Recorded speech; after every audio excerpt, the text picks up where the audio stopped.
আজকে অনেক দিন পর একটা বিয়েবাড়ির খাবারের ভিডিও নিয়ে চলে আসলাম। দাওয়াতটা যেহেতু আমাদের বাড়ির পাশেই ছিল, তার জন্য আর ভিডিও করতে তেমন প্রবলেম হয়নি। আসলে সত্যি কথা বলতে দাওয়াত তো অনেকেই পাই, বাট হচ্ছে আমার ক্যামেরা বের করে মানে ফোন বের করে ভিডিও করতে কেন যেন লজ্জা লাগে। যাই হোক, প্রথমেই ছিল হচ্ছে চিকেন ফ্রাই, এটা খেতে অনেক বেশি মজা ছিল। আর এর সাথে আমি নিয়ে নিলাম এখন পোলাও। আপু আমার সাথে বসেছে আজকে, এজন্য আমার কোনো কিছু চাওয়া লাগছে না, সব কিছু আপুই বেড়ে বেড়ে দিচ্ছে। এরপরে আমি একটুখানি সবজি নিয়ে নিলাম। সত্যি কথা বলতে আজকের সবজিটা আমার কাছে একটুও ভালো লাগেনি। সবজি মূলত আমার কাছে একটু আঠালো আঠালো টাইপ ভাল লাগে, বাট এটা হচ্ছে একদম পানি পানি হয়েছিল।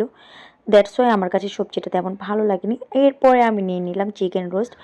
বিয়েবাড়ির চিকেন রোস্ট আমার বরাবরই অনেক বেশি পছন্দ, বাট আজকের চিকেন রোস্টটার কথা যদি আমি বলি, আমার কাছে একটুও ভালো লাগেনি। কারণ কোনো মশলা ঢোকেনি, চিকেনটা অনেক বড় একটা পিস ছিল, এটার মধ্যে কোনো মশলাই ঢোকেনি। তার জন্য আমি অল্প একটু চিকেন ফ্রাই মানে চিকেন রোস্টটা খেয়ে একটু গরুর মাংস পিস নিয়ে নিলাম। আর গরুর মাংসটা ছিল অনেক বেশি গরম, তা এর জন্য হচ্ছে আমার খেতে অনেক বেশি কষ্ট হচ্ছিল। বাট আমি হচ্ছে একদম চর্বিওয়ালা গোস্ত যেগুলো আছে সেই গোস্তগুলো নিয়ে নিয়েছি। এরপরে আর কি শেষ পাতে জর্দা। জর্দা আমি গরুর মাংস দিয়ে খেতে অনেক বেশি পছন্দ করি। আমি জানি না কে কে এমনভাবে খাও, বাট আমি এমনভাবে খাই। ট্রাস্ট মি, একবার খেয়ে দেখবে, তোমাদের কাছে অনেক বেশি ভালো লাগবে।